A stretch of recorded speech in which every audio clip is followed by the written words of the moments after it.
Who is your daddy? I am your father. You fathers will understand.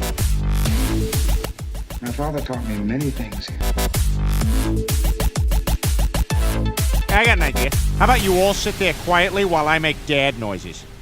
Episode 87 is here, and we are cruising right along. I don't know why we keep doing this show, because the other night I got onto to the PlayStation Network, and I joined a party. Looked like full of friends that I could chat with while I played some Ghost Recon Wildlands. I saw it was Derek. I saw it was our good friend Rob Rinaldi, who, by the way, we should have on the show. He's super pleasant and fun to talk to. Also Alan, same thing with Alan. So these guys. Oh, and of course Jamie. So your brother was in there, and I was thinking, this is a good group of guys. I'm gonna look forward to chatting with these guys. So I joined the group, and the first thing I hear is Derek explaining to everyone why he's fed up and finally going to quit the show. He's had enough.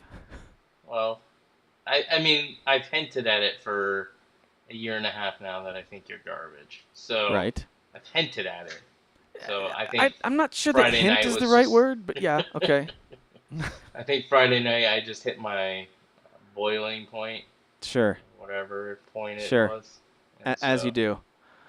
Yeah. Well, that friendly voice you all hear is Derek Teague. Hey. My name is Tim Netster, and we are into episode 87 of Fathers of the Grind. And instead of starting things off with what we're playing, we will talk about that. Instead, I just want to talk about a few headlines that have caught my attention in the last week or two.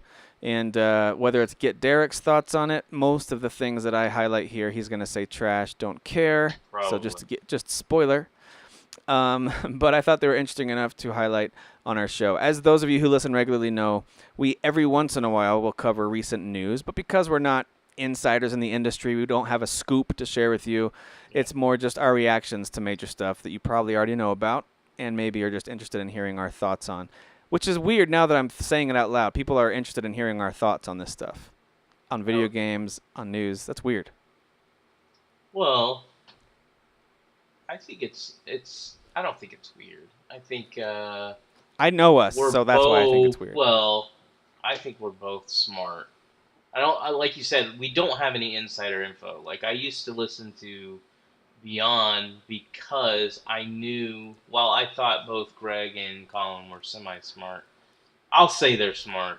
But a lot of the reasons why I listened to them is they were able to talk about games that weren't out, and they had, like, insider info on them. They had the story behind stuff. They chatted with the director or whatever. Yeah, that was cool. Yeah, so we don't have that, but we do play a lot of games, and we both have diverse opinions.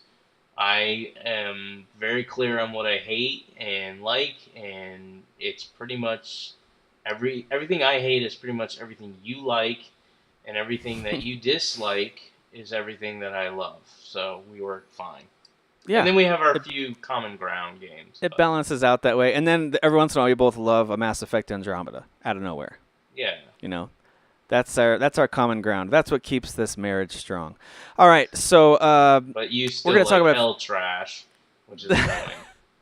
Hellblade. Hey, I will say this, after really digesting that game for a little while, this is all I'll say. We talked a lot about it a few episodes ago. Go back and listen if you missed it.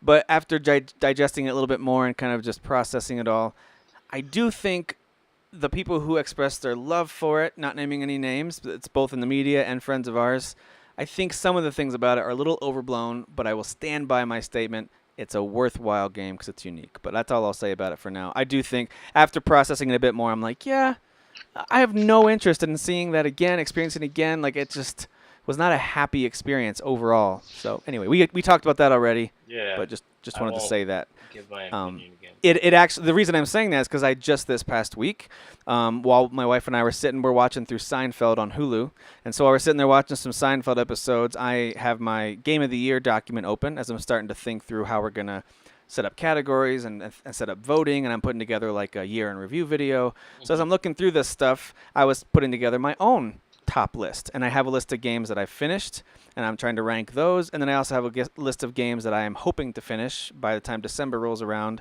or at least play enough that I can rank them. And so I'm shuffling these around, and Hellblade is sliding down the list. And a good example of a game that's pushing it down the list is one that we're playing and talking about this week. So it's just interesting to watch as it. When I finished it, I think it debuted like at number 4, and I was like, yeah, this is a great game on my personal list, and it has since slid down from there, which is kind of interesting. Continue to slide. I think it will. That's another topic for another day. Yes, it will continue to slide down. All right, so some things that are happening right now. If you're an Xbox owner and you're wondering where are the games, maybe you're not wondering that. Maybe you're one of those Xbox owners who thinks there are games coming out, and that's great. I love how you said that. I said that while Derek's yawning, so he couldn't directly respond right away. I'm totally kidding. For those people who don't, we're recording on Saturday night. I was up real late Friday night with you guys gaming, and then I woke up and went to my dad's house to work for 3 hours. So I'm exhausted. Plus, and I told Tim this through text message, and I wasn't exaggerating or even trying to be funny. We were talking football. He had the Penn State game on at 12 o'clock, which they played outstanding. And then at 3:30 was the Michigan game, and I told him through text, I was like, I feel like Jim Harbaugh right now. I shouldn't feel like Jim Harbaugh. You were carrying the weight of the team on your shoulders. Jim Harbaugh feels, but I feel so nervous whenever the season starts because people don't understand how much I love Michigan. I tear up when they're winning. If they make a big play, I will literally start to tear up. If they're losing, I will cry. So it is a big deal for me, and so I'm watching this game, and I'm wanting them to beat Florida so bad. I don't want them to start the season bad, and I was just so nervous. And when those, not to talk about the game too much, but when those 2 interceptions back-to-back, I wanted to kill myself. But moving on. So I'm exhausted is my point. I'm exhausted. Yeah. And right now I'm keeping you from watching Alabama. They're right now kind of putting it to Florida State, so there's not much excitement happening there. Florida State let it slide. It was 10-7 when I.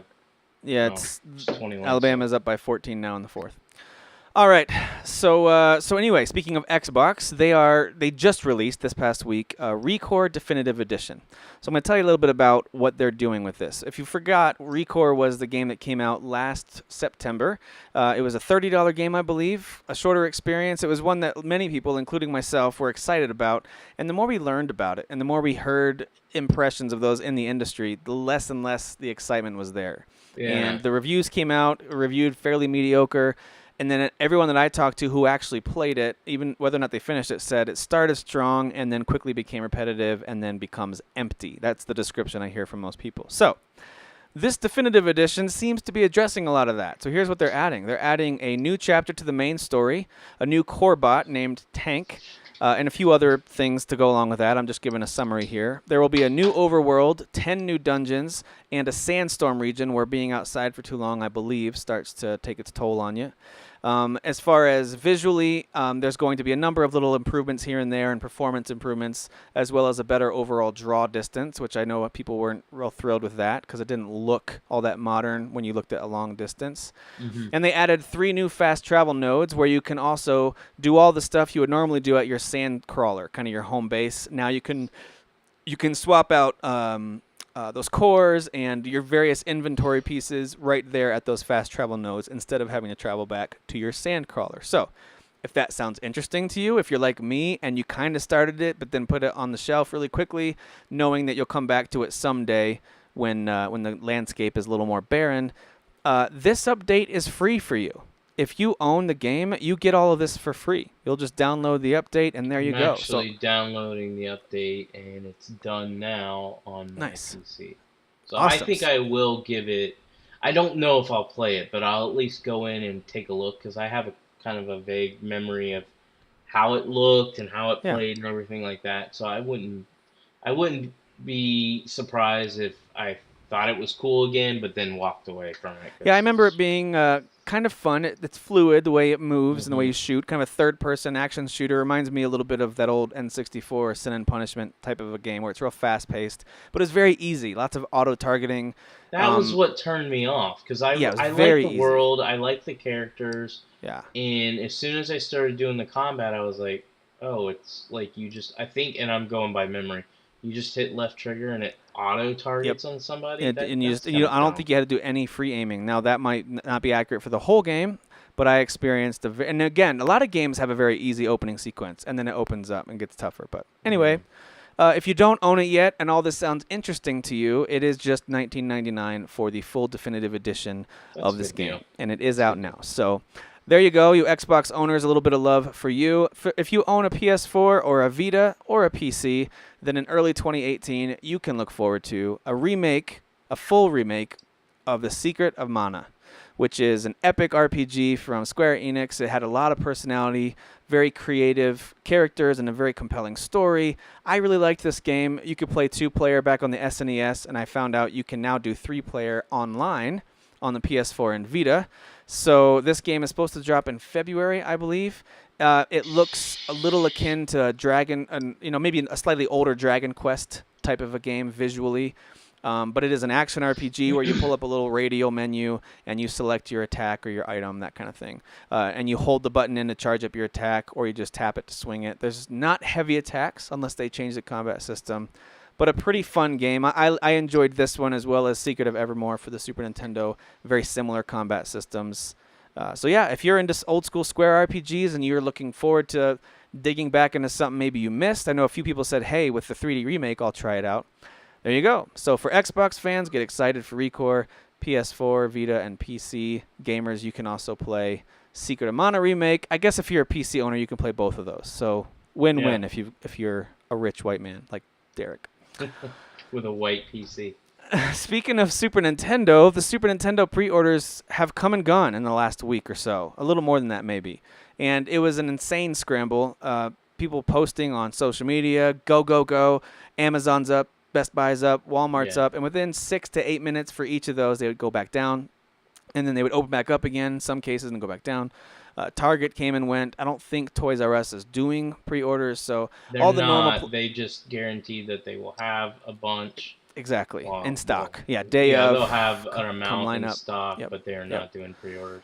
So the word is there's going to be enough, quote unquote, enough for everyone. There's going to be a what much I wish higher, they would do. I don't think stores should eliminate pre-orders. I don't think Toys R Us has a system in place, anyways. Maybe they do in store. But what I was going to say is I wish these stores would stop. I get it that you have to do it with Amazon, but like GameStop, Best Buy, none of them should do any online pre-orders because it's been proven that a lot of people doing these online pre-orders are doing it with bots. Not everybody, but there's a lot of them doing it. And if they would just do in-store pre-orders, then you would get the serious like Tim Nesters and Derek's and all them that would actually show up to a store and say, I want this. Right. And that would eliminate, to me, a lot of the people who just go on with bots or they order 5 from 5 different stores and maybe they keep one, I doubt it, and then they sell the other 4 or 5 for, $200 over what it is. Or they all go to like ThinkGeek and they bundle it together with ridiculous stuff for $400 that you don't want. Yeah, and I almost did ThinkGeek because, speaking of Rob Rinaldi, he messaged me and said, hey, I just got the SNES Classic. Now, this was all the same day that him and I had just pre-ordered the Xbox One X, and he's like, it's You're live just now. bleeding money. Yeah, I was like, live now, go now. And so I thought it might be a bundle, but he didn't say that. And then I went in there and I saw there was like 3 bundles, and they were 150, 200 and something. And I was like, oh, crap. And I almost bought one. I almost pulled the trigger, and I was like, no. As much as I want this, I know I'll regret spending $200 on this. So I said no. And I share all that for one reason, and that's I want to thank, and I don't know if it's going to get canceled, but the fact that he even just did this or offered it, he deserves a shout out. One of our regular listeners, Michael McClendon, which he kind of like appears in the group for a little while and then disappears. I think it's because he's like reading books all the time like an idiot. But well, and he's an actor as well, so I think he has various gigs that take up all his time. So. That's true. Yep. But I just want to give him a shout out because I thought it was really, really nice of him to message us and say, hey, look, I already got one locked in on Amazon, but I was able to get a Walmart one. So Derek, if you want it, it's yours, and I'll sell it to you at the exact price that I paid for it. So I Nice. said, 100% I will take that from you. Dude, that's So awesome. Yeah, I know appreciate it. you had texted me and said, "Hey, if you see it, please grab it. I'll pay you Yeah, back." because I've been actively looking. It was already sold out, and I was like, man. Yeah, I still couldn't find a second one if I wanted to. Yeah. So I was lucky enough to get in on the Best Buy pre-orders early enough before they shut those down. I just happened to check my phone, saw the Twitter notification from NIN Mobile News, NIN Mobile News. It's, by the way, a great one to follow anyway if you're a Nintendo fan, if you're a Nintendo bot like me, because they give you updates on all kinds of news. Anyway, I had them set for push notifications for this specific purpose. It worked. I got my Best Buy pre-order in, and then I actually did keep an eye out to see if I can grab a second one, knowing that you were looking for one too, and I couldn't. None of them. I got to none of them on time, even with my push notifications. Well, the other thing I was thinking as you were saying that is, if they want to do online pre-orders, they have all these systems. I know Best Buy and GameStop, and I believe Amazon do this, where they're like, if you search for like the SNES before they did the pre-orders, they'll say, click here to get notified when it's being released, right? And blah blah blah. That's when you should again notify the people that wanted to be notified before and say, on this date at this time we will go into pre-orders, you get first selection. Like if they get, let's say Amazon's gonna get 100,000 and they have 200,000 people sign up for the notifications, then the first 100,000 that sign up for the notifications should be able to buy one. And then if all of them don't buy one, then you release another one. I know that's more work, but honestly, with the way this is all set up, not just for the SNES, for everything, even the Xbox One X, the Scorpio edition sold out extremely fast, and I do know scalpers bought that too, because they know people will pay money for the Scorpio edition. Yeah. Oh, by the way, if you're looking for an X, I do believe Taco Bell's running a special, so go buy some Taco Bell. Yeah, you might just be able to win. $5, $4.99, and you can get an You'll be able to Xbox win One one. X. Probably. Yeah, so it was kind of a crazy scramble, and I know that at the end of this month, so on September 29th when it releases, there'll be another crazy scramble, people waiting in line. I'm grateful that I don't have to be one of those, but if you're one of them, then good luck. Hope you get your hands on one. There's still part of me that wonders, with how early this thing was announced, early this summer, or midsummer at least it was announced. This is me not understanding. I don't have a great understanding and expertise on merchandising and how this works and production. So I don't know how this works. Yeah. A very basic level understanding is allow all your retail partners, online and otherwise, brick and mortar, whatever it is, to open up pre-orders, get a total tally of all the pre-orders they each get. Maybe you require that they're paid for them to be official pre-order, whatever it is, and then manufacture that many units specifically for those pre-orders. And then on top of that, do your allocation. I don't think that's how it works. I know it's not, but I wonder why it doesn't. I wonder why. I agree. Like, I wish that's how they would do it. And like you said, there's always the risk of people backing out. But I still think you would be closer to the numbers. And anybody that backs out, let's say you have 500,000 pre-orders, so you make 600,000. If 50,000 back out, oh no, you have 115,000 to sell in the store. So I wish they did that, but I think the way they do the manufacturing deals is they sign up front, like how many they expect manufactured in a certain amount of time. So they might sign a deal saying 3 million of these have to be made in 60 days or whatever. And then once that deal's done, it's done. And here's what bothers me is that I know Nintendo is making a great shift out of their old school mindset in a ton of ways. So props to them for that. But everything from their hardware to the way they communicate, all of it, I think Nintendo is doing a lot better. Okay, that being said, I do wonder if stuff like this is still being driven by old school market research, where you're doing like this small segment of an audience, you do a survey, and you have all these other market research vendors that you have going out there and gathering data for you.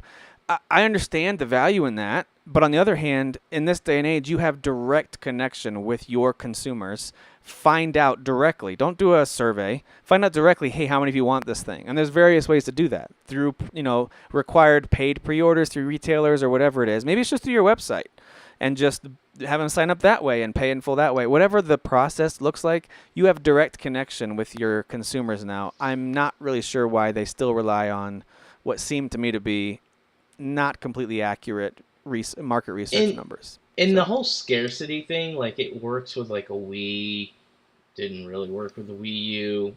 It's definitely paying off for the Switch. I will say this, whether people believe it or not, I do think the Switch is getting even more news, even more hype because they are difficult to get to. Totally. Yeah. But I think with something like the NES Classic and the SNES Classic, those are like guaranteed hits. Like the Wii, Wii U, and Switch are all high risk. They were all high risk. If anybody knows anything about business, you are forking out so much money up front, and you have zero idea. Like you have I should say, general idea of whether this thing's going to be successful or not. And I know Tim and I have talked about this on the show. The Wii U, the way the board members were talking, were like, done 100 million. deal. Yeah. It's a done deal, right? Yeah. Complete fail. So when you go into a Switch, you're like, okay, the Wii U and the Switch are pretty similar, and the Wii U failed. I don't know if this is going to succeed. We're going to throw it out there. Yeah, I see it's getting a little more hype. We'll make a certain amount because of the risk, and then see how that sells, and if it sells, then we can mass produce more. That's smart. I get it, and I have no complaints. Yeah. The SNES Classic and the NES Classic, you have zero excuses. There is zero reason to believe this is not going to Dude, this thing is the kind of thing that people build in their basements with put together parts and online ROMs. The only thing that's unique about this one is that they have Star Fox 2, which is awesome, right? Yeah. That they have an official version, localized and all that, and that's fantastic. That's one of the reasons I'm super interested in it, in addition to SNES is my favorite console of all time. That being said, I'm with you. This is not a high cost in terms of technology and what's required. And it's I'm with less you. The risk is very low. Because it's established consoles. Dude, what are they making on each one, you think, for $80? What do you think they're making? I mean, the fact that I still think $80 is an outstanding deal. It probably takes $4 or $5 to manufacture the system, if that. Yeah, it's just and not, it's legitimately these little 16. It's the 16 bit style games. Those things are small little files that are quickly copied over. And they own rights to maybe 90% of them that they put on there, and then the other 10%, I'm sure they have some type of special deal where Square will get some of the money, but Nintendo sees most of it. It's crazy. So again, it's not high risk. In fact, Nintendo may have come to Square and said, "We're releasing this. Would you like to get in on this and maybe help pay for manufacturing or blah, blah, blah, and we'll put your game on our system?" I don't know. You never know what deals they have going around. But the point is this is no doubt a lower risk. There's a higher return on investment for a SNES Classic than there is for a Switch. Switch is a huge risk. The SNES Classic is not. So for them not to be fully prepared and say, let's just do it, let's go for it, let's make millions up front, is ridiculous. I don't understand. It's kind of crazy. All right, but let's move on. all that being said, I've got one. It sounds like thanks to Michael, you're gonna have your hands on one. Yeah, as long as Walmart doesn't cancel it. By the way, I did get one through Walmart on the original pre-order release. That was canceled, so that is what Mike said. He set the stage. He's like, if I get it, it's yours, but I can't guarantee you it because it's Walmart. Yeah. All right, well, once we do get our hands on it, we will talk about it on the show, too. We'll let you guys know what we think. I'll let you know if it's worth tracking one down. Speaking of Nintendo, there was a Nindies Showcase this past week. I will not dwell on this very long because we've already talked for a while about news, and Derek really doesn't care about, all maybe except for one, possibly two of these. So I'm just going to go through the list quickly in case you missed it. The reason I'm doing this is because I am very excited at the trajectory of the Switch right now. Not only are they outpacing, not just outselling currently, they are outpacing the PS4 in Japan, which is huge. They're outpacing the first 26 weeks of the PS4 in Japan. Not by a little bit, by a lot. And so they're killing it currently. And to see these both large title games, I mean, we've got Fire Emblem Warriors coming out October 20th. You got Mario Odyssey coming out the 27th. Sounds like Xenoblade 2 is still on its way, probably in November, possibly early December. There are still major AAA games coming out, and we've got this slew of small to mid-level games that are very exciting. So There are a few announcements. Super Meat Boy Forever, the follow-up to Super Meat Boy, sounds like it's going to be on Switch first, so a timed exclusive in 2018. That looks like it's much less of a small contained area that you have to complete and much more of a side-scrolling adventure where you continue on through longer levels. Shovel Knight, King Knight, or I guess it's called King of Cards, comes out in early 2018. Also, I believe, on the Switch first. Mom Hid My Game. This looks like garbage to me, but I've heard others say it's actually pretty fun. Whatever. That's a small game coming out later this year. Here's an interesting one. Golf Story. It's a golf RPG with full 16-bit looking graphics where you upgrade items, you talk to villagers, there's a storyline, but the main gameplay is golf, and it looks very much kind of like old GBA golf or Super Nintendo style golf games. It looks very interesting. Golf RPG. That is an exclusive to the Switch. It's supposed to come out this month in September, so I'll be talking about that once I get it. Floor Kids is a kind of hand-drawn art breakdancing game. It's a rhythm game. Again, looks interesting. It'll be coming out to other systems too. It does have touchscreen capability, which could give it the leg up on the Switch compared to other systems, if you like rhythm games. Here's one that I think looks interesting. Derek, you might actually enjoy this one. It's called Wolverblade. It's a side-scrolling action game. It looks like kind of Castle Crashers or one of those fast-paced action games mixed with, Darkest Dungeon, that style of art, kind of that old-school, dark...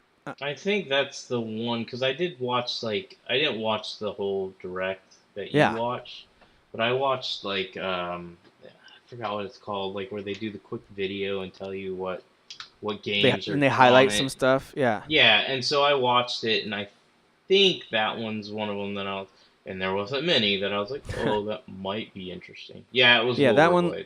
That one looks interesting. That one comes out first on Switch. It'll come to other consoles too, but it'll be out on Switch in September as well. So September already becoming a very busy month for this console. Polybridge, if you're into building sims, that looks very physics-based, comes out this holiday, exclusive to the Switch. Kentucky Route Zero, it's called the TV edition. Coming to all consoles, I believe in early 2018. It'll have all the episodes, including the final episode. I'm not really into that series, but if you are, there you go. If you like side-scrolling, what are they called? Like Gradius style games. There's one coming out called Earth Atlantis. The visual style reminds me of Gunman Clive. Very kind of brown paper, parchment looking, flying side-scrolling shooter. Coming to Switch first this fall.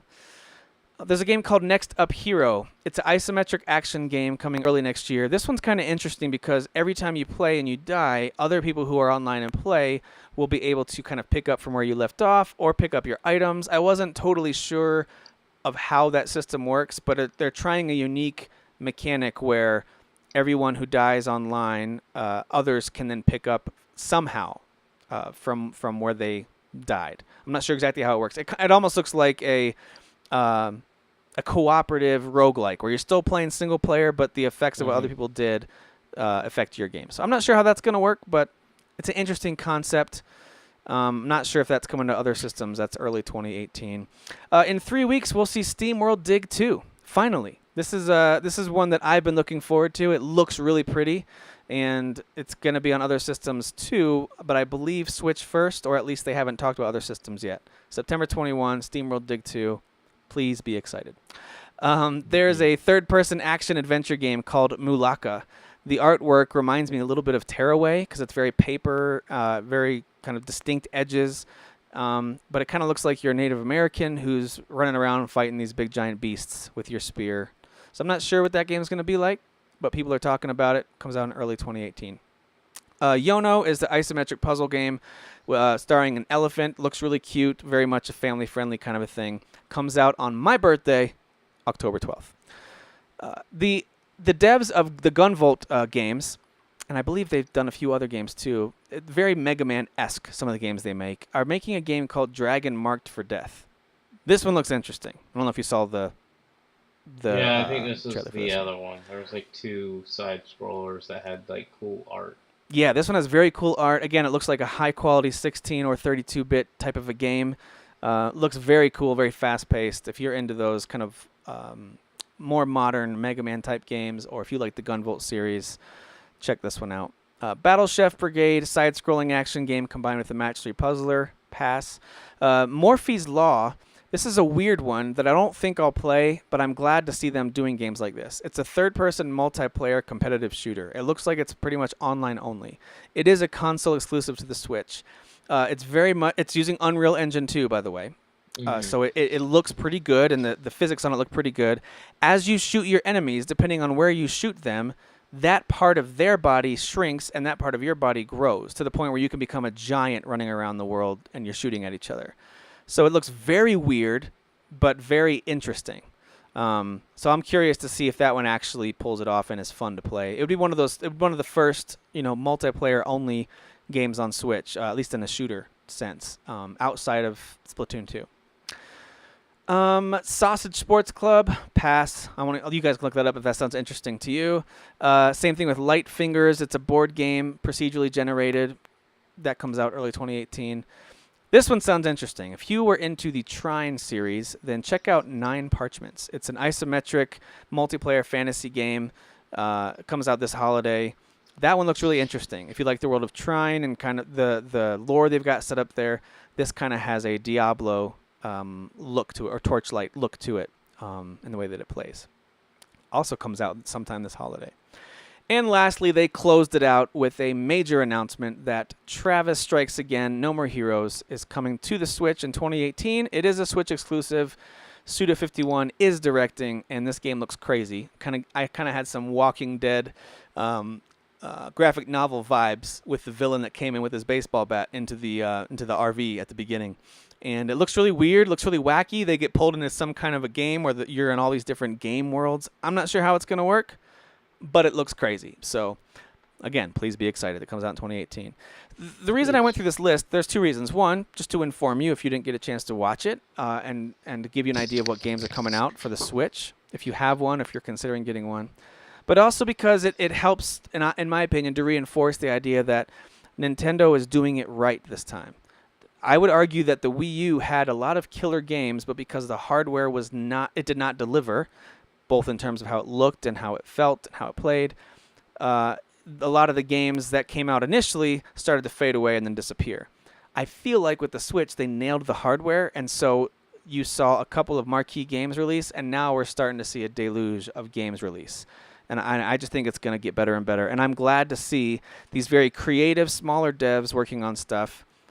And it's a great way to fill that library out while we're waiting for the next It big almost thing. feels like I'm not saying they're doing this, but like with the amount of emphasis they're putting on indies, it's like they're using the Sony tactic, and that was when the PS4 launched. Sure, there was some heavy hitters in the beginning, but really for months, the main thing they were advertising was indie games. They were just hitting you with indie after indie after indie after indie, and it started at launch.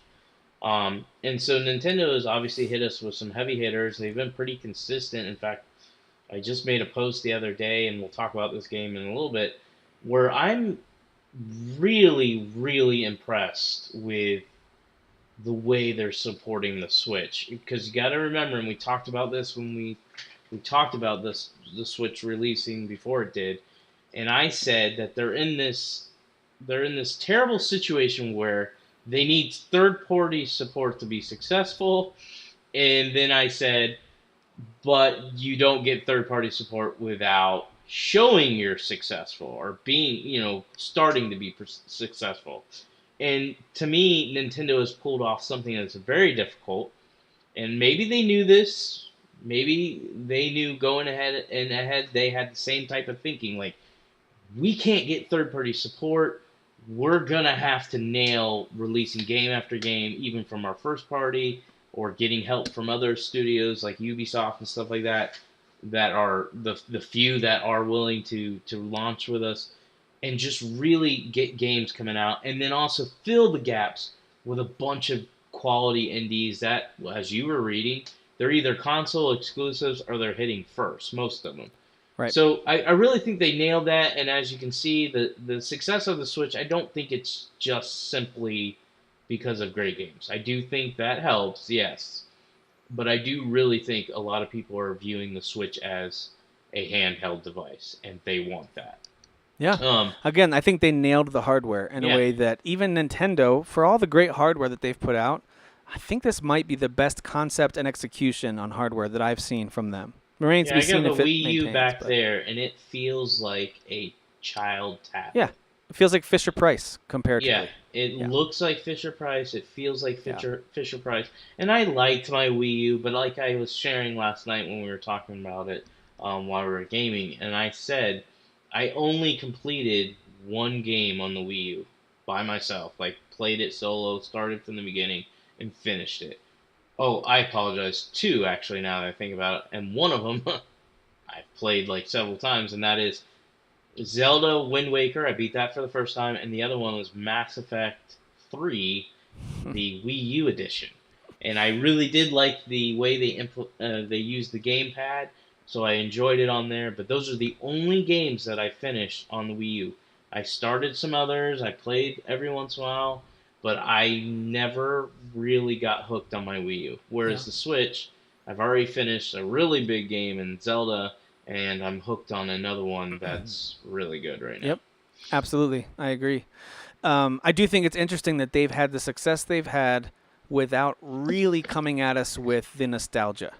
And that's one thing Nintendo has been doing with all their previous systems. The Virtual Console with the Wii and the Wii U, and even the 3DS in a lot of ways, they're coming at you with re-releases and remakes, and Virtual Console. Come re-buy all these old games. And I know that's on its way, and I know many of us are excited for the Virtual Console. I am too. But I think what they've done right now for all their current third-party partners and potential third-party partners, think about them, partnering up with like BioWare again. You just mentioned Mass Effect 3. What if they were able to partner up with them again for some kind of project? Or really any major dev that we're all hungry to, like Rockstar. What if Rockstar puts out some GTA stuff or even the original Red Dead Redemption on the go? It would be amazing. What if, and the reason that they're, I think, going to have a leg up in this is they've shown this thing has real legs outside of the nostalgia. So we haven't even launched Virtual Console yet, and this thing has a high amount of value to people who aren't even that nostalgic for Nintendo stuff. They want this system. Let me say something. As somebody who does want Virtual Console, I think that's just something, and I appreciate Nintendo not valuing it right now for the Switch as much as we. And I'm saying we, I'm talking about FOTCA because I don't go into other groups as much. And I know there's a loud voice in FOTCA that says, "Where is my VC? Where is it? Where is it?" And here's why I say I'm glad Nintendo's not making it a priority, at least not right now. It's because that's just something that's cool on paper.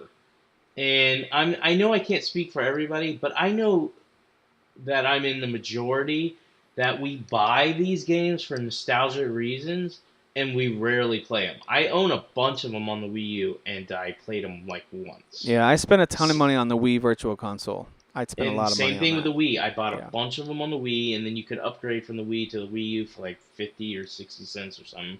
And so I did that because I just had to have it on my most current console, and I rarely played them.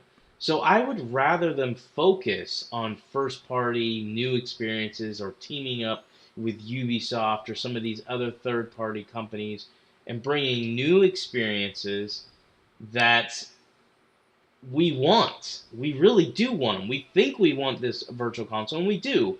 But I think we care more about new experiences when it all is said and done. Yeah. Because most of us, and again, I can't speak for everybody, most of us buy these old games, and then we're just like, I'm glad I own A Link to the Past on my Switch. Yeah. I'm not going to play it, but I'm glad I own it. I mean, that's basically what VC is for most people. Yeah. Yeah, no, I totally agree with you. It's interesting, and I do think they're going to deliver. I actually think with their patience, it's going to pay off because whatever it is that they're building over there, whatever plan they have for a Virtual Console, the longer it takes for it to release, the more I'm thinking, and I could be wrong, but the more I'm thinking it's going to be a great system. It's going to be a great structure to whatever the VC thing is going to be. Now, I could be wrong. It could end up being a very simple and bland interface like their current eShop is. But I have a feeling it's going to be something a little more dynamic and something really intriguing when they finally roll out the VC. I'm looking forward to it. If they can do Wii U and GameCube games, then you'll consider not only striking a chord with people's nostalgia, but I think you'll actually get people that are buying these games at higher prices than their older playing games. them. To your point, and actually playing them. Correct. Because I know if I could get some of the Wii U games, like I've talked about how I'd love to have Tokyo Mirage on the Switch. It Yeah. isn't because I just want to own Tokyo Mirage on the Switch. It's because I'm like, I could play that in handheld. Yeah. And I don't even touch my Wii U anymore. I know it's back there, but I even actually unhooked it. Well, I mean, there's a huge list of games. We've talked about them Yeah, before, but that's everything just from one. Toad's Treasure Tracker to Bayonetta 2, and the list goes on. Smash Brothers, these games that, and like we saw with Mario Kart 8 Deluxe, it would sell bananas when they release some of these major franchises on the Switch. So, Yep. all that to say, I have high hopes for the VC, but I personally am not like incredibly antsy to get it. If they announced, hey, it's rolling out this holiday, awesome, I'd be thrilled. But if they said, hey, it's going to come out in the spring, right around the 1-year anniversary of the Switch, I'm okay with that too, because I've got enough as Switch long stuff as they between now and give me what I want, which Yeah. would be GameCube and Wii U games. But again, that's not top priority. What totally I agree. like is what I'm seeing from them right now. yeah. And that's If they once a rolled month, it out, drop in a big game. yeah, if they rolled it out and it was a very simple and boring interface with very few games released every week or two, then I'd be really irritated. So I hope that something great is on the way. We'll find out. Speaking of Nintendo, one of the main games I'm playing this week is Mario plus Rabbids. We'll talk about that shortly to close out the show. And I know that's one that you're playing as well. Spoiler alert, everybody. We're both playing that. We both really like it. We'll talk about it shortly. Let's talk about a few other things we're playing. I'll first mention that I did fire up Pillars of Eternity last night. Kinda. I barely got Kinda. through. I So put you got kinda. through the menu. I basically did. I got through the character creation, and I was so worn out by the time I was just tired. It was too late at night for me to start that. It was my own fault. But it's in my now playing folder in my PlayStation menus, Yeah. right? Because I'm a nerd and I organize stuff. So it's in there, and I'm gonna give it a shot. I'll just tell you though, it looks like an old game. So hopefully, Yeah, it I plays mean, really you got to fun. go into it expecting it to be like Baldur's Gate. Yeah, I may have hyped it up, but it was more I was just pestering you. But I do think it's a cool game. Like it was one I was real excited because I owned it on PC and I started it a couple times, but I really hate KB and mouse, keyboard and mouse. So, and the main reason is this hand, when I'm using the keyboard, gets like annoyed. I don't know if it's because I have to just get used to it. you get like but carpal I tunnel or haven't- something going on. What's that? You get carpal tunnel? Is that it? Your hand broken? Yeah, probably. Yeah, it gets weird. It has like a weird feeling. It doesn't hurt or anything, and so I just don't like it, and it doesn't feel natural. I'm used to using, remote controls. Anyways, so I was excited about this because I could get it at a cheap price, and I wanted to actually dive in because I've heard so many good things about Pillars of Eternity as far as story and characters and stuff like that. On that end, on story and characters, and I said this last night while we were gaming, it has like a Game of Thrones type vibe to it because nobody's safe. You could have like a party member and be like, well, they're part of my party, so therefore they'll be safe, and it's not how it works. And is that Everybody story is related, or they expendable. could die in battle and permadeath that way? They could. So far, it's been story related. Okay. So no matter what But happens, you'll get to a certain part of the story. Let me say this. Okay. It was based off a choice I made. Oh, And okay. so I don't know if I would have made another choice if that person would be alive and maybe another person would have died. Kind of like the Walking Dead type thing. So I don't know. All I know is that I knew after this person died, without spoiling it, it was based off my choice. Like I chose to do something and they chose to do something and it cost them their life. Okay. So so far I like that. Now as far as the combat, it's definitely old school. It's turn based and like Sasan described it, and it's accurate. It's basically just a pile of like characters just in the middle going like this. Oh my gosh. And Why he are you even said- making me play this? He was so angry because he's like, I don't even know if my guy's swinging, and I was like, yeah, I had that moment too where I was like lost. I'm like, is my Hang on. chick, Did you like, get hitting- Sasan to buy this? Did you hype him up enough to buy it? I didn't even talk to him. I just kept pestering you, but he bought it. I think he saw me getting excited about it, and I am. I'm 3 hours in, and I like it. I'm gonna keep playing it, but I don't recommend it to everybody. You need to go watch a video, and if you're like, ooh, that looks old. Yes, it's an old school. They describe it as, it's kind of like Divinity, It's described as an old school. Yeah, but pen Divinity and is a good-looking paper. game. It is. Well, this game's not ugly. I haven't It's gotten not that ugly, into it but enough. it's not as good looking as Divinity. I will say that. Okay. But it's an old school pen and paper RPG. So it's like what they were playing in what's that show that's coming out October 27th? Stranger Things. Stranger Things, yeah. Playing Yeah, Dungeons and Dragons. The boys get together and they play their little role playing games. They Yeah. physically play it, Yeah. rolling dice and stuff like that. That's what this game's built off of. It's create your own story type thing. So your choices matter. The story seems intriguing so far. You can die a lot, and you can lose party members. You can pick up party members. You can hire party members. So I don't know how. It almost feels like a Fire Emblem game in that to that extent, because it feels like you can hire in or bring in a bunch of people and they can die, and then you can replace them with more and more people. So so far it's good, but like I said, do not recommend it to anybody unless you actually are in the mood for an old school RPG, pen and paper RPG, and it's slow pace. Okay. It's not high action, and it's a long game too. It's 40 hours long. Okay. What else you got going on besides that one? Messing around with Destiny, but that's more because I'm just so excited for Destiny 2, which I actually wasn't that hyped for Destiny 2 because I had played so much Destiny. But this last week or so, especially playing the beta on PC, which, yes, it's 100% master race, bro. 60 frames per second. Hang on, native I've 4K. heard that it's buttery smooth. I've heard it's is smooth as buttery butter. smooth. Butter. Buttery smooth. Butter. Shout out to Frank Clark, who loves his buttery smooth. Butter. Cheers. But seriously, I was playing it, and on the PS4 it's cool and everything, but when I played it on PC, it's I don't know. Oh, It could you changes be how more play. condescending with that last statement? On the PS4, it's great and everything, but you know. But my $1,700 rig, well. So you're basically saying farewell to Destiny 1. You're playing it a little bit here and there, and your excitement for Destiny 2, but pretty soon you'll log off for the last time of Destiny 1. Yeah, and that's what I was saying to Rob and my brother last night is they're kind of noobs at it. They haven't played it as much as me, but they were like, I don't know if I should buy this exotic gun. I'm like, dude, you're never going to play this game it doesn't again. matter. Make the purchase. Just buy whatever you want tonight. Zerg's not coming back, and even if he does come back, you're not going to care because you're going to be in Destiny 2. So you guys basically had like a Destiny bachelor party. It was like, this is your last night of freedom. Yeah, it was just to have fun. And I think for like Rob, who hasn't played Destiny as much, but he's really hyped for Destiny 2, it's just to give him a little bit more of a taste of what he's going to get or somewhat of what the game is. Yeah.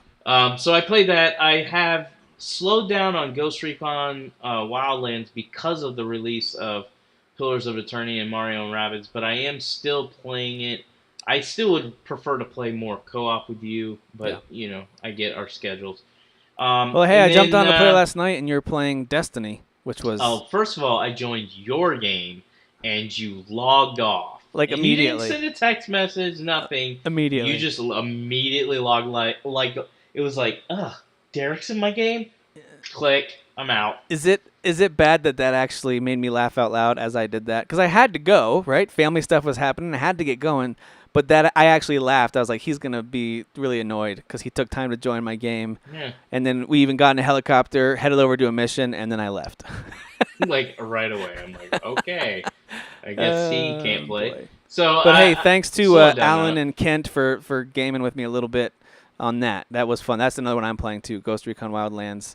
It's much more fun with other people. It's easier solo. Yeah. It really is. You can sync up 3 shots at once, and it's like instant kill for at least those 3 guys, or 4 if you hit your shot. It's easier solo, but it's much more fun with other people. So yeah, and then the last one, besides Mario and Rabbids, is Rocket League. Still playing that a lot, but there's nothing to talk about. It's just it's consistent that I've been playing this game this is crazy, for like 2 years and like 2 or 3 months. I don't usually do that, so it's crazy. Yeah, there's not many games like that. I mean, I always say, well, I'm probably at 100 or something. I've got to be at like 700, maybe even more hours than that. I'm in this glad game. that we can't see that count because that'd be bad. I to see would that. probably feel guilty. I'd probably be like, wow. Because I know for Destiny, I was at, with all my systems, I added it up because I was planning on, well, I only played on 2 systems. But I added up both systems, and I think I was at like 250 or 300 hours. And that was most definitely the longest I played any game besides Rocket League. And I can confidently say I've probably played 10 times. Yeah, if what I they played if at they showed Destiny. us the total count of hours we've played on that, and I think you've played it more than I have now because I really dropped off of it this year. But I still play every once in a while. But that being said, if they were to give us the total, I wonder if we'd be like that guy in the boardroom on the It Crowd who just kind of stands up and walks out the window. Have you seen that GIF of the guy who just stands up from the desk from the conference room table and walks out the window and just steps out, Yeah, just disappears? that's me. Yeah. That would be us if we heard that number.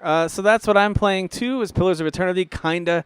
But I do plan on playing it a little more, if for no other reason than just to yell at you like Sasan did about how horrible it looks. Well, Sasan's always angry. I am playing Ghost Recon Wildlands, and I am playing it solo when no one else is on to play. I've cleared, I think, 5 areas now of the map, so it's fun. It's got a nice loop to it, similar to Mass Effect Andromeda. It's just a fun game to play. It's not as good as Mass Effect because there's not really the story and character growth there that you see in Mass Effect. There is a story, but whatever. You're basically taking down these horrible drug cartel guys in Bolivia. That's basically what it is. So there's not really like ongoing story that you care about. It's just fun as you go from place to place and you scope it out and try to snipe guys, and it's just fun. It's just I flat out definitely fun. like it more than The Division, which I bring that up because they're both Ubisoft games that are kind of open They're both worlds, third-person shooters. third-person Ubisoft, shooters, yeah. but The Division was heavier on RPG, which I thought because of that I Definitely. would like it more. But I like Ghost Recon way more because it's got more of a SOCOM feel to it, and it's just more satisfying. Well, I like the setting too. I like kind of the mountains and the forest and just kind of the open The Division was area. very bland, whereas I actually Division was think the bland. world It's all of Bolivia urban. is pretty cool. Yeah. So that's what I'm playing. I'm really enjoying it. But the one I'm spending the most time with, and the one that we're going to talk about now to close things out, is Mario plus Rabbids Kingdom Battle, a game from Ubisoft teaming up with Nintendo. But mainly, this is a Ubisoft game. It is a XCOM-like game. If you're not familiar with what that is, it is a turn-based strategy game where you have this kind of isometric 3/4 view. You can rotate the camera around, and there's a grid system that you and all the characters are moving around on, but you don't know it's a grid until you start to move your little cursor around to make your decisions on what to do. If you haven't played XCOM and you like strategy games, I recommend it. XCOM is great. It's much more serious than this, and it's much more in depth. That being said, Mario plus Rabbids is a really, really fun, and at times I've discovered now, and I'm in World 2, I'm like almost at the end of World 2, very challenging strategy game in the same realm of XCOM. So let's talk about it a little bit. Both of us have had a chance to play it some this week. Neither one of us, of course, have finished it yet.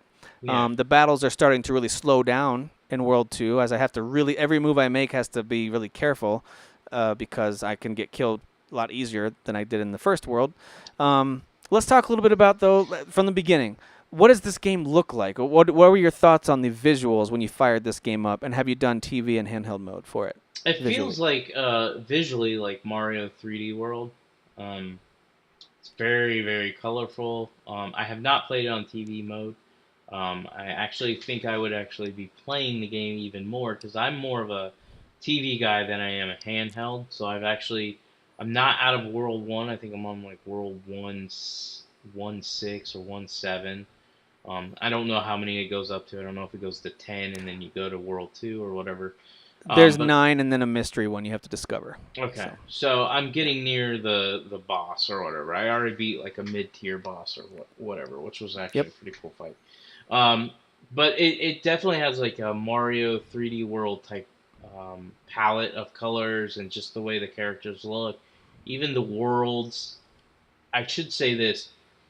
The like hub world that you use in Mario 3D World is kind of how the world is for this game.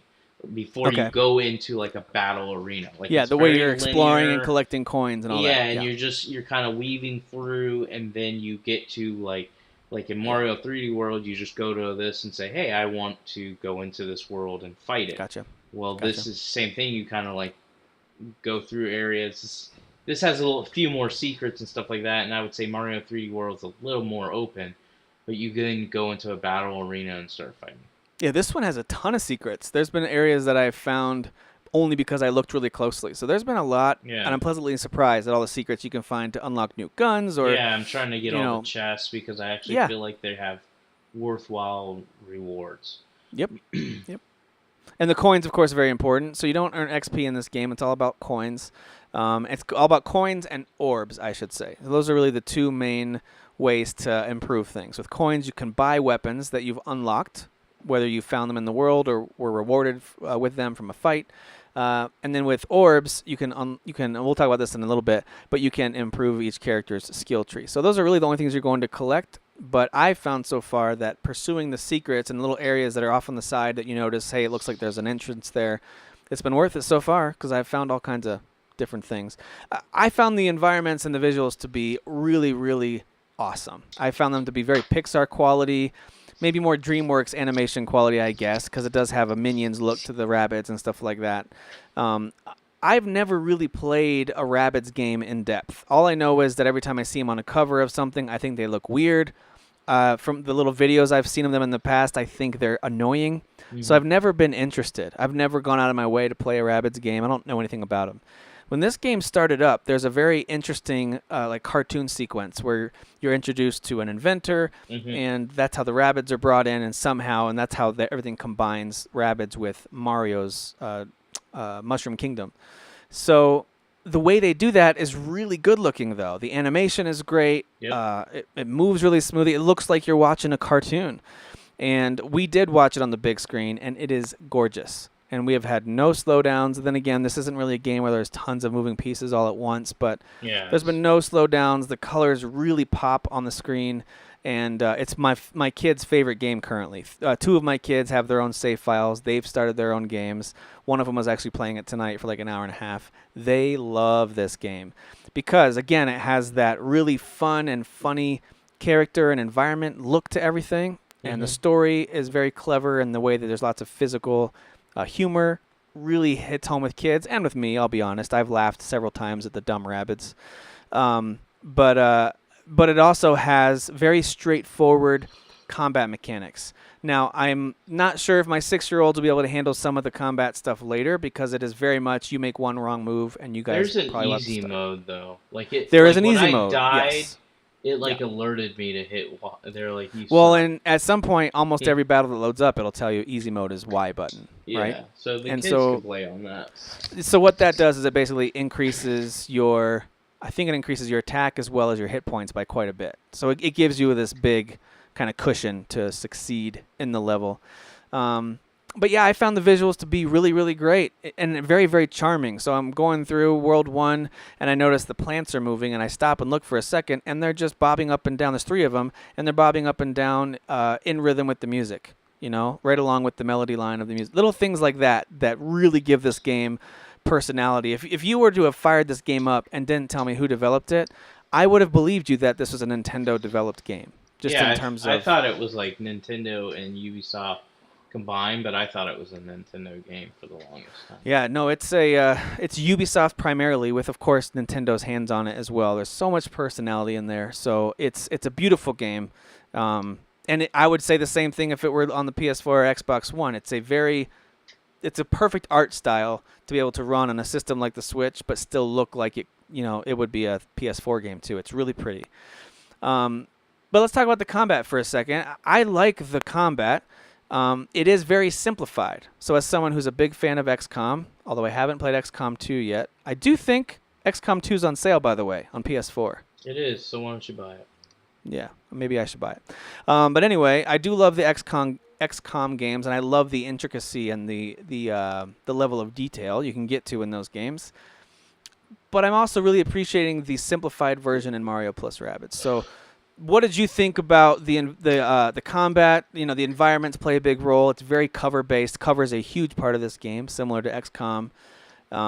There's a lot of unique systems like slide attacks, team jumps, things like that. But what do you think about combat so far? Are you enjoying it? So far, and I haven't unlocked everything, and I do like that there's progression in this game. So I'll say that I like the combat, but I do love, and this was actually a surprise to me, the depth to the combat. Meaning, like how you can upgrade your characters, you can upgrade your guns. So if you're struggling in a battle, maybe if you go back to I think it's called the battle arena or something like that. I don't know what it's called, but if you go back to it, you can purchase upgrades for your weapons, and you can switch out characters and things like that. All stuff because all I did was like watch a video to see what it was, and I knew it was like a turn-based strategy game, and I was like, sold. And I've said this on the show before, and I'll say it again. I try not to look into games too much anymore. I just kind of like decide if I'm going to get it, and then I enjoy it when it releases. And I'm doing that with Destiny 2, and I did it with this game. And so I was surprised by the amount of depth, and I think that depth has actually helped me enjoy the gameplay aspect of it. Like, I already like turn-based strategy games. I wouldn't say I'm a huge fan. Like, I don't go out and buy, all the XCOM games or any game that's a strategy game. I usually will play them for a little bit, and then I move on, which I wouldn't be surprised if that happened with this game. But so far, I'm really digging it. Like, I really like everything about it. I like the fact that you can run up and do a melee on somebody, and then plan right after you do the melee to jump behind this cover and then take a shot, and then you can use a special afterwards. Maybe it's your barrier or something like that. To protect yourself. There's a lot to it. There's a lot of things so far, and I'm not even close to unlocking everything that the game has. I don't even have close to the amount of characters. Another thing, and this might be a spoiler for some people, but I think it's a selling point for the game. I had no idea that you can unlock co-op mode, which makes it even sound more fun because I'm like, oh, could I play with my daughter? So that would be cool. Yeah, no, I totally agree. I actually, there's basically classes, unnamed classes in this game. So Mario's kind of your all-around assault rifle character. Luigi's one of your sniper characters. Rabid Luigi's more of a kind of up close. He can do lots of damage on his slide attacks. He can, you can unlock multiple slide attacks, and all of them have various abilities. Mario also has a hammer, so he's good up close with melee as well. You can unlock the hammer. I think I unlocked for Mario where I can do like a double hit, like a double melee, which is great. And also with Mario, if you do a team jump right on top of their heads, you can unlock that. That's an ability he can unlock where you can do. By the way, team jump is where, as part of your movement portion of your turn, you move on top of one of your teammates, and then you choose where you want to bounce to. So whether you want to jump up to a new level of elevation, or you want to jump on an enemy head, jump behind some cover you couldn't reach before. It's a great way to extend your movement for that turn. There's some really creative little systems they've added that all maintain their charm. So when you go to do a team jump, the other team member will lay on their back and put their feet up, and their feet will bounce off each other as they, trampoline them up into the air. It's just real, again, all of it's very charming, very clever. Even the Rabid versions of Peach and Luigi so far, and I think I'm about to unlock a few others, they're very funny. I thought I was going to be annoyed by their noises and their weird eyes and faces, but they're very funny. Peach is always taking selfies, and Luigi's just kind of this real dum-dum who laughs at everything and claps during cutscenes all the time. So I find it to be very funny. The first boss fight, I won't give any of it away, but it's really hilarious. The writing reminds me of Mario and Luigi Superstar Saga type games, where it's really clever writing. And so this has the same thing, and it's combined with being beautiful visually, with all the physical humor that you would want. And then, of course, you've got the RPG elements. You can upgrade your characters. Again, very simple skill trees. There's basically 3 different skill branches. I get the feeling you'll be able to upgrade all of them eventually, Mhm. and that's okay. I mean, it's very fun. You choose again. You have 3 characters at a time. Do you want a sniper this time, or more of an assault rifle type character, and so on and so forth. And it's really fun. There's even certain moves that are very akin to XCOM, like the old XCOM move Overwatch. Both Mario and Luigi have an Overwatch style special move, where if you get them into position and you activate that special move, it takes 3 turns for it to recharge. But for that turn, anytime an enemy character comes into their view, they'll take an automatic shot at them. And I loved that in XCOM, and I really like that here too. So I really dig the combat. There's been a couple of there's been one time that I died, and twice that I restarted, realizing that I was probably going to fail. So, and these are all in World 2. So World 2 gets a little tougher. But man, it's really fun. You can go back and replay any of the missions that you failed, or maybe that you didn't get a perfect score on, because getting a perfect score gives you more coins and all that kind of stuff. So again, lots of replayability, I think, in this thing as well. So really loving the combat, the visuals. We already talked a lot about the characters, like the Rabbids. I normally hate them, but I think they're funny. They're like better versions of Minions, in my opinion, right now. Like, I'm enjoying them. Yeah, that's the vibe I get. I find that I was worried that they would be annoying, and I've never played a Rabbids game because I think it's because they're just ugly characters, so I have no interest in. They're playing very with ugly. Yeah, they got bug eyes. They're just weird looking. Yeah, so they kind of annoy me, and then I'm playing this game, and I know some people are going to listen and be like, just because you guys are so far up Nintendo's butt, they can't release anything bad. But honestly, I'll tell you if the Rabbids are annoying or if this game sucks, and I really am enjoying it, and the Rabbids are actually funny, like you said. I find them humorous. I actually like using them. Like, for instance, I mixed it up. With Mario, I unlocked the ability to jump off somebody and then do like a melee bash. There you And go. with Luigi, Rabbid Luigi, I believe it was him, Yeah. I unlocked the double. So I can Right. like double melee guys. And so that became really helpful when I had to do one mission where it's a bunch of these big dudes and they don't stop coming. They just keep coming, and your goal is to get to the like safe zone. And so I used Luigi, Rabbid Luigi, to basically double melee these two, and then you get the extra turn to slide to cover and then fire on them. So I'm really enjoying like all the little add-ons I'm getting as I play, making me feel like I'm not only progressing in the game as far as getting closer to like beating worlds or whatever, but also just growing all the characters. Like, they're becoming more powerful, they're learning new techniques which impact the strategy that you use. And for new players like to this genre, like a Rob Rinaldi who was really on the fence. Like, he kept asking me, he's like, "Give me honest feedback because I suck at these type of games. I never play them. Is this something you think I would play or enjoy?" Yes, I do think you'll enjoy it if it is difficult, because I get it. Not everybody's got a mind for strategy, and I would admit I'm more of an action guy than I am a strategy guy. That's just how my brain works. It just wants to fire fast and move quick.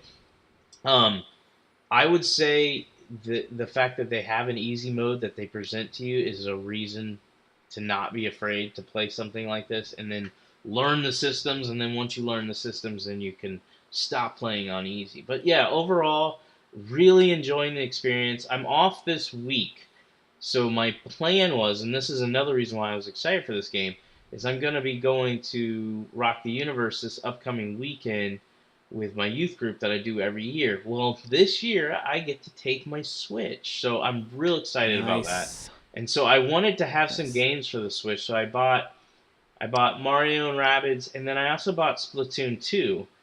And I actually bought Splatoon 2 for 2 reasons. One, I was willing to try it even though I wasn't really into it. But the second and the more important reason was I could get it for $38, and then I could flip it at GameStop with their trade-in up to 6 games for 60% bonus. I could get $53 in trade-in. So I was like, that's $15 I can make off this game. So we talked about this earlier, risk. There was no risk for me. I was like, oh, I could buy this, and even if I hate it, I can make money off of it. So I went ahead and bought it, and I have yet to play it. Maybe I'll play it this upcoming weekend, but I wanted to share that I haven't traded in because my daughter is nutso about this game. Like, she's constantly playing it. Every time I drive her to her grandparents to drop her off for school, she brings her Switch with her. By the way, she has her own Switch and I have mine. So she brings her own Switch with her. She's got that game in there and she just plays it the whole time. And I actually got to watch her play online, and she finished first. And she's showing me all these techniques. Oh yeah, here's what I do, Dad. If this guy gets close to me, I do this. And she's just showing me all this stuff, and I'm like, wow, you're really good at this game. So, anyways, Well, that's one reason why I'm not totally up Nintendo's butt all the time, is I don't love all their releases. Splatoon 2 still I don't hasn't know, really and I captured can't my say it's a attention. bad game because I haven't played it, but there's just something about it I just don't care about it. I just don't care about it. And ARMS, I liked ARMS in the Same thing with beginning, but- Pokemon or Pokken Tournament. That's their big September Yeah. release, right? For the Switch. Pokken Tournament DX or whatever it is. I couldn't care less about that game because I'm not a big fighting let me game ask you fan. this. Is your And I kids only like gonna be interested? certain parts of Pokemon. I'm not such a diehard fan that I just want to use their characters in all these different genres. So I don't really care about it. But it's going to sell buco, I'm sure. Just same thing with Splatoon 2, sold out of its mind. I just don't care about every single Nintendo game, and I try to be very objective in breaking them down, just like I know you do. And I am being totally 100% honest when I say Mario plus Rabbids Kingdom Battle is, to me, one of the most surprising games of the year, in a good way, pleasantly surprising games of the year. And I think it is making a legitimate case for being on my final, definitely top 10 list, and who knows how much higher it'll go the more I play it. So I want to say it is a it'll be on surprising my game. top 10 list as well. I think it would be... let me put it this way. If I actually beat the game, I think it's a lock for my top 10. But if I get to the point where I'm like, oh, I'm ready to move on because of Destiny 2, or I liked it, but it's not that great, then no, it's not going to be on my top 10. But I will say this. With all the releases coming out, I don't know how realistic it would finish high. Because even though I'm having a lot of fun with the game, it's just not one of those games that I would say it's my type of game. So I wouldn't be surprised if even if I finished it, I was like, well, it can keep sliding down. It's okay. Especially like 2 or 3 months from now. But for right now, it's really good. It's a pleasant surprise. I shouldn't be surprised. Both Ubisoft and Nintendo, that's what they do. They make great games. But I think I'm more surprised because of... I actually have hatred towards Rabbids. I think they're stupid. And so for them to take... I actively dislike Yeah, like when it was announced at E3, when they brought out like the Rabbids and stuff, I was like, no. I was ready to shut it off. And then when they brought out, Mario and all that stuff and started showing the Nintendo side, I was like, okay, maybe I can overlook the Rabbids, because I do like Mario and Luigi and all them enough. And now to have it and be playing it and using Rabbids, I can say I like the Rabbids characters a lot. They really do remind me of the Minions, almost like the Minions stole exactly how the Rabbids act, because I'm sure the Rabbids were created before the Minions, and so I find the Minions funny, so now I can say I find Rabbids funny. Well, and one last thing I'll say about it, there's kind of this whole cutscene thing after the first world's boss fight that had me legitimately laughing. Now, of course, my kids were there giggling too, and it helps when other people are laughing to get you to laugh. But I was legitimately laughing at the scenario they had set up, and then there's something specific involving the Princess Peach Rabbid and selfies that just, I don't know, for some reason it just really got me. I was laughing really hard at the way that they played that out. So it's just really funny. It's such a charming game. I highly recommend it. So far, it's one of those games that's, in my head, kind of scoring right around that 9 range. Because there are some things I'm like, oh, I wish I had more depth here, or that seemed a little bit of a cheap level setup there. But overall, it's the really, level really, designs really have great. been real fun so far. I'm not as far as you, but like I said, I fought like this mid-level boss, and it was definitely challenging in the beginning. But I don't know. I just really enjoy the game. I think it's a pleasant surprise. They do a good job of teaching you how to use the environment, how elevation boosts your attack. And by the way, you can upgrade that in your skill tree a little more, using cover, all that kind of stuff, using explosives in the level, bouncing them off of the stage, all that kind of stuff. is very, very helpful tips that they teach you along the way. So we highly recommend it. And that closes us out. I know it's been a very Nintendo-dominant episode this week. Not necessarily intentional, but it's just one of those times when Nintendo just put out a whole bunch of good stuff. But next week, things will be a little Destiny different 2. as we take a dive. As we take a dive into Destiny 2. I'm very excited for this game. Really can't wait Not for the it. So PC hopefully when you and I version, record so it's next trash. weekend. It's What's that? not the PC version, so it's trash. Yeah, the PS4 version, it's okay, I guess. I'm not sure why they even made it, 30 but frames per second, I guess you noobs can play all that. I'll be playing it. I mean, I guess that's kind of like playing a game, but it's not really playing a game. All right, so we're out for this week. Thank you guys for listening. We'll catch you next time. 60 frames per second, PC Master Race. Who is your daddy? I am the father. You fathers will understand. My father taught me many things. I got an idea. How about you all sit there quietly while I make dad noises?